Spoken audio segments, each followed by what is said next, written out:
ല്ലേ നിങ്ങൾ കണ്ടതല്ലേ? ആയിഷ പോറ്റി എവിടെയാ ഇപ്പോ? എവിടെയാ? PV അൻവർ ഇപ്പൊ എവിടെയാ? ഒന്നും വേണ്ട. ഇപ്പോഴുള്ള സിറ്റിംഗ് MLA CC മുകുന്ദൻ മാലയിട്ട് സ്വീകരിച്ച് എവിടെ പോയിട്ടാ മത്സരിക്കുന്നത്? എവിടെ പോയിട്ടാ മത്സരിക്കുന്നത്? അപ്പൊ നിങ്ങൾ കാണുന്നുണ്ട് നമ്മുടെ ചുറ്റുവട്ടത്ത്, നിങ്ങൾ കാണുന്നുണ്ട് കാര്യങ്ങൾ. ഇനി അത് മാത്രമാണോ?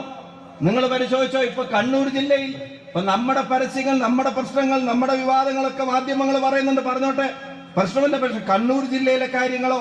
നിങ്ങൾ കണ്ണൂർ ജില്ലയിൽ നിങ്ങൾ അറിയാം, നമ്മളിപ്പോ സ്ഥാനാർത്ഥി പട്ടികയെ സംബന്ധിച്ച് പറഞ്ഞു, ഇച്ചിരി വൈകി. അത് നമുക്ക് പറയാതിരിക്കാനൊന്നും പറ്റൂല, ഇച്ചിരി വൈകി.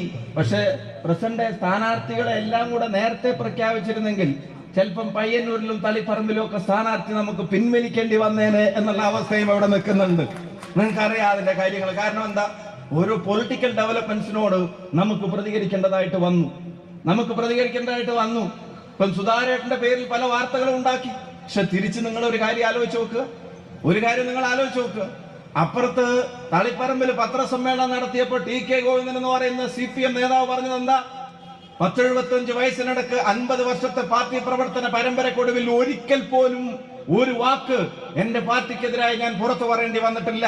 പക്ഷെ ഗോവിന്ദ മാഷും ഭാര്യയൊക്കെ കൂടെ നടത്തുന്ന പാർട്ടിക്കകത്തെ സ്വജനപക്ഷപാതം, ആ സ്വജനപക്ഷപാതത്തെ കുറിച്ച് പറഞ്ഞപ്പോ 3 ടേം ഗോവിന്ദ മാഷ് പിന്നെ ഭാര്യ എന്നൊക്കെ പറഞ്ഞ് അവര് പറഞ്ഞു വെച്ചൊരു വാചകമുണ്ട്. എന്താ വാചകം? പാർട്ടിക്കകത്ത് 2 വിഭാഗമായിട്ട് മാറുന്നു. ഒന്ന് ഭരണത്തെ മാത്രം സ്നേഹിക്കുന്നവർ, മറ്റൊന്ന് പാർട്ടിയെ സ്നേഹിക്കുന്നവർ.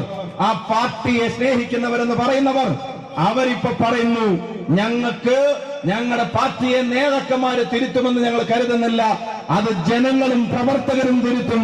പാർട്ടിയെ സ്നേഹിക്കുന്ന സഖാക്കൾ പോലും ഇത്തവണ ജയിക്കണമെന്ന് ആഗ്രഹിക്കുന്നത് പിണറായി വിജയനോ അയാളുടെ ഗവൺമെന്റോ അല്ല, ജയിക്കണമെന്ന് ആഗ്രഹിക്കുന്നത് ഐക്യ ജനാധിപത്യ മുന്നണിയാണ് എന്നുള്ളത് അവരുടെ പ്രവർത്തകർ തന്നെ പറയുന്നത് നിങ്ങൾ കണ്ടു.